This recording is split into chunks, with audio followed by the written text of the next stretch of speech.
Finally, after months of silence, there are 4 finalists to be the new owner of the Boston Celtics. Sportico put out an article just the other day on the day of the Celtics game against the Thunder. It was even Novi Williams and Scott Soshnick of Sportico. And they were there are only 4 groups still engaged in talks to purchase the team. It is the Friedkin Group, Stan Middleman, who is the minority owner of the Philadelphia Phillies, Symphony Technology Group, and then a group led by current Celtics minority owner Steve Pagliuca, Pags.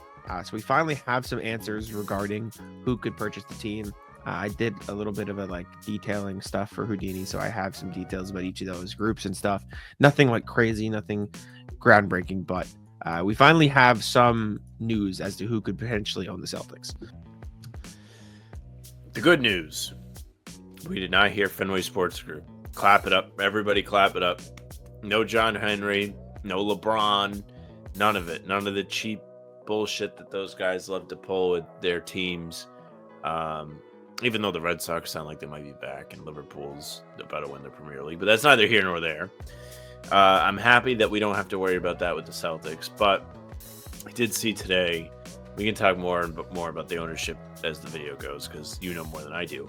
I did see today about the luxury tax, which is not news, but it goes from 50 million to 150 million next year. It's not my money, but if somebody's coming in to buy the team, they're probably not thrilled. So Jack and I will be having a lot of discussions this summer about who we think is going to still be wearing green when October rolls around. And I think a lot of that depends on how the playoffs go. You know, if they win another championship, maybe there's a little bit more commitment to the group. But if they maybe don't make the conference finals or something like that, may see not fire sale, but might see some guys leave. You might not see some starters around, but that's educated guess. That is not reporting. We didn't hear anything. That's just look at the fucking spot track and you'll cry.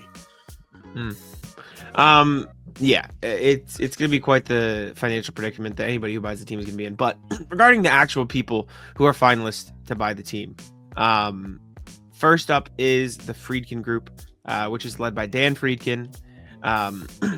Friedkin is located in San Diego, California.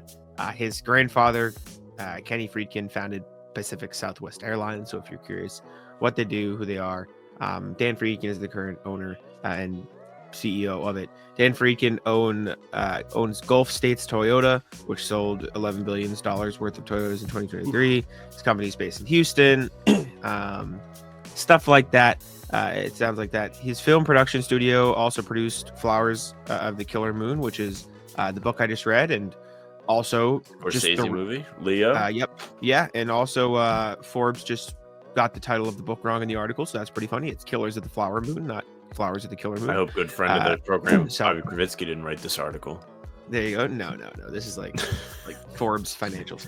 Okay. But the more interesting part, I suppose, of this is the Friedkin Group owns or has part ownership of 2 soccer clubs. They own Serie A's Roma and Premier League Everton, so they are involved in those as owners. Everton, tough team. They're flirting with relegation. Not the best. So that is the Friedkin Group. Then there is Stan Middleman, part owner of the Philadelphia Phillies. As we joked last pod, which I assume you're laughing at, it sounds like a fake name. Yes, but it is Stan Middleman. He's from Philly, went to Temple, so he is a Philadelphia guy. Whatever you want to say about him owning Boston Sports Group, it doesn't matter that much. But that is his thing. He's the CEO of Freedom Mortgage Corporation. Nothing too exciting. The Phillies thing is basically it. Then the other one is Symphony Technology Group, which is an American private equity firm based in California. Company was founded by Ramesh Wadhwani, Brian Taylor, and William Chisholm. From what I saw, one of them is from Pakistan, the other two are from California. Like, there's no real connection. Basically, I was looking for any Boston connection, any connection to sports. Doesn't seem like there is one. Maybe they are interested in sports, but from what I saw, it is just a private equity firm, and there's that. And then obviously there's the Pags-led group, which if you're a fan, like, that is probably what you should be rooting for, just because he already has a rooted interest in the team. That doesn't mean he's going to pay out the ass to keep the team together. Like, any owner that comes in will probably have to grapple with the fact that, can I afford to spend like this billions of dollars? Like, these guys are unbelievably rich, but there is like a point to where, okay, even the richest of the rich cannot afford $500,000 in a yearly basis, like, for one venture. Like, it is a point. But if you're rooting for the most likely outcome to try to keep the team together in the main structure, Pags is probably the one. Pags is your guy. Pags is my guy. I would prefer to see it be Pags. We know Pags. We know he's been a part of the current group that owns the team. He has shown, along with Wick, a commitment to try and win. Since him and Wick and the other partners have been owners of the team when they bought it in 2002, Celtics have missed, 2-3 playoffs, and that's it? They've put together a very good product for the people, to say the very least. They've won 2 championships in the time span. You've had excellent teams to watch for years. Especially in the recent stretch, like, you had the Isaiah conference finals, then several conference finals following that, and the current era the Celtics are in is an incredible one. They have been a big part of that. They have shown a willingness to pour funds into this team, which most people would not. You see teams around the league terrified of the luxury tax, terrified of the second apron, and you see trades happening that you may scratch. I mean, look at the Mavs. I mean, that the Mavs are the gold standard for bad ownership right now. If you have Wick sell to the wrong people, that is what you essentially risk. It's a hyperbolic way to think about it, but it's an absolute fact. If somebody is in it and they don't really care about the actual team, you could see some trade that you would never want to see. So I'm rooting for Pags. I hope that the others are just as committed. I think I trust Wick in the process to really vet out. And I mean, at the end of the day, there's only so many people that have the money to buy this team. So you can't be too picky with who you're going to be. Wick is also not the only one betting this. This is the NBA Correct. selling the Celtics. Like, I would argue more so than Wick actually selling the Celtics. So that would be a big part of it. I think the NBA would also want the Celtics to be good. Yes, sure. I think that's part of it. The only other thing is looking at like net worths and who has what. It's hard to exactly see because not everybody has like net worths that are public. You have to like kind of do a little bit of digging. The only one that is very public, Dan Friedkin's net worth is $7.5 billion. I can't find like a nailed down one for Wick. I think he's at like 1 to 2. So if you want to look at it that way, there's that. But there's commitment. There's like you can't really base it on that. Money a certain way. Exactly.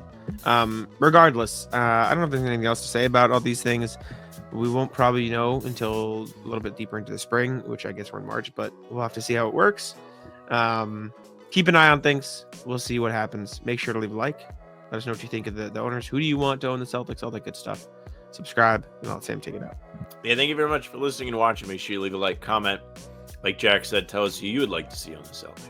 You can vote for us. We probably won't win, but you can be like, what if you guys own the team? Then it would actually be our money. It would be very tough. You can also subscribe and hit the bell. We're here every single day. New content drops at 5 a.m.